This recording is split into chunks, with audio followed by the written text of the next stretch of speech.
Sir inorganic को revise करने का बेस्ट तरीका बताएं। नोट्स पहली चीज, सबसे पहले नोट्स की एक बार रीडिंग लगाने के बाद आप वही क्वेश्चंस दोबारा कीजिए जो आपने किए हुए हैं पूरे सेशन में।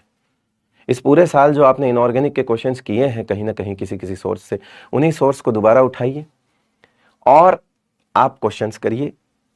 ठीक है, पहले क्वेश्चन मत करना, सेल्फ डाउट आएगा। अगर 1 या 2 सवाल या 10 सवाल नहीं होते हैं तो आपको लगता है कि मुझे नहीं आता है और आप उसका सॉल्यूशन वीडियो देखने में ढूंढने लगते हैं, जबकि हो सकता है कि वो नोट्स देखने पर ही हो जाए। सो इट्स बेटर कि आप जब भी किसी चैप्टर के क्वेश्चन करें आप नोट्स रिवाइज करें।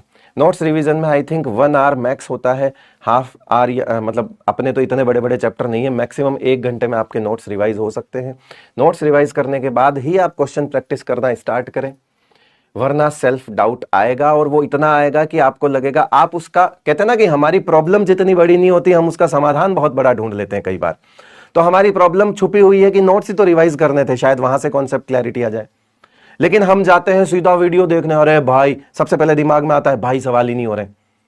जबकि इट्स नॉर्मल कि अगर आपको एक चैप्टर के आप क्वेश्चंस कई दिनों बाद कर रहे हैं तो रिटेंशन ना होने के कारण आपसे कुछ सवाल नहीं होंगे, और वो सवाल जो आपने कभी किए थे आपके अपने हाथ से वहां पर टिक लग रहा है।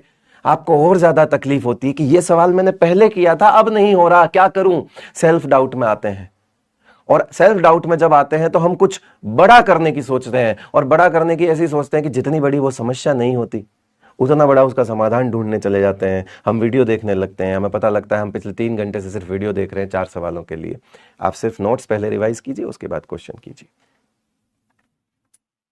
ठीक है, ये मैं बता रहा हूं, ठीक है, क्योंकि फिजिक्स हो गया या फिजिकल केमिस्ट्री हो गया, मैं भी वहां पे आपको दिक्कत आए, आपको वीडियोस देखने पड़े, बट आई थिंक इनके अलावा कोई ऐसा सब्जेक्ट नहीं है जो मुझे लगता है नोट्स रिवाइज करोगे, अगर आपने एक बार बहुत अच्छे से पढ़ा हुआ है तो आप नोट्स भी रिवाइज करोगे ना, आपके क्वेश्चंस बनना स्टार्ट हो जाते हैं।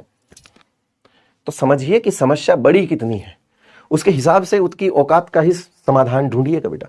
चलिए